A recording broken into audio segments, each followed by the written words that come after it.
Hi అందరికీ, welcome to simple recipes by Suvarna. ఈరోజు మనం చాలా ఈజీగా అయిపోయే ఎగ్ కర్రీ చేసుకుందాం.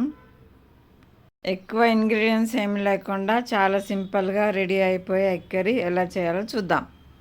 నా ఛానల్ ఫస్ట్ టైం చూసినట్లయితే సబ్స్క్రైబ్ చేసుకోండి.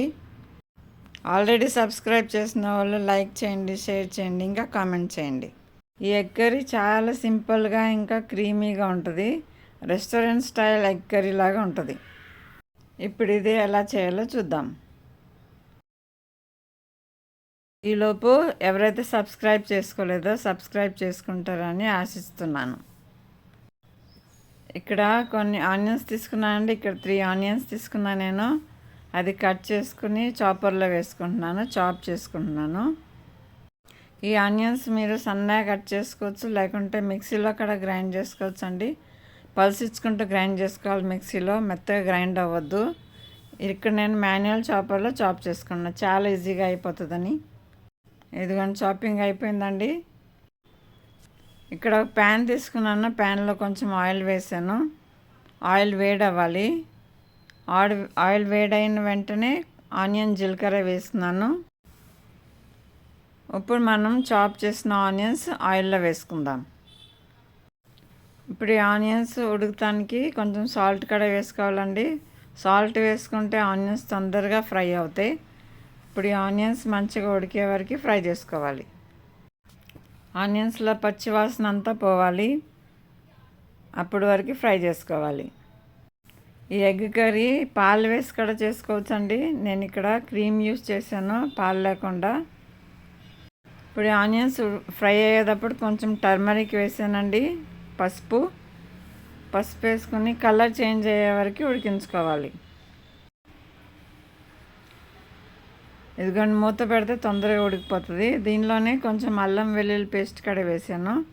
అల్లం వెల్లుల్లి పేస్ట్ కూడా మంచిగా ఫ్రై అయ్యే వరకు ఫ్రై చేసుకోవాలి, పచ్చి వాసన పోవాలి. ఇప్పుడు గ్రేవీ కోసం 1 స్పూన్ శనగపిండి వేసాను. శనగపిండి వేస్తే కొంచెం క్రీమీగా వస్తుందండి కర్రీ, ఇంకా టేస్ట్ కూడా బాగుంటుంది. ఇదిగోండి మనం వేసిన శనగపిండి మంచిగా ఫ్రై అవ్వాలండి. ఒక 2-3 మినిట్స్ ఫ్రై చేసుకోవాలి. ఇప్పుడు దీనిలో కారం వేసుకోవాలి. ఇదిగోండి కారం వేసుకుని కొంచెం ఆనియన్ కలర్ చేంజ్ అయ్యే వరకు ఫ్రై చేసుకోవాలి.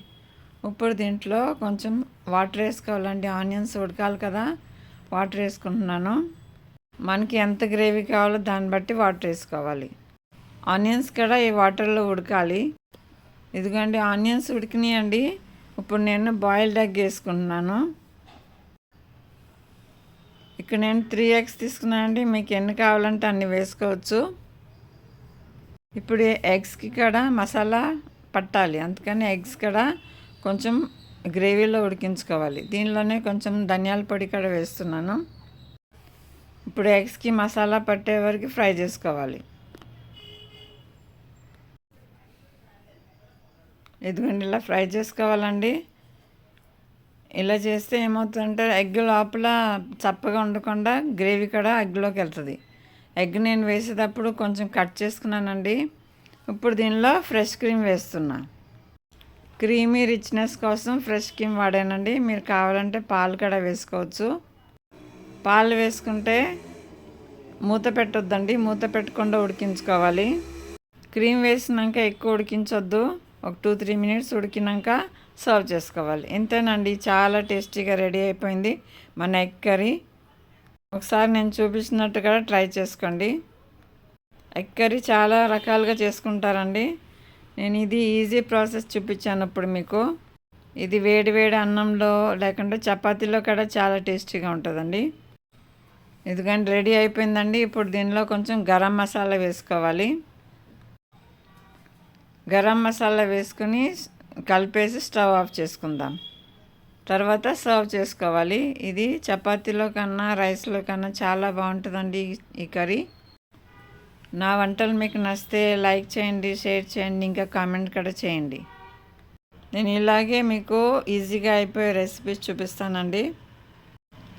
నా రెసిపీస్ ఈజీగా కూడా ఉంటాయి, ఇంకా టేస్టీ కూడా ఉంటాయి. Please like, share and subscribe. Thank you for watching.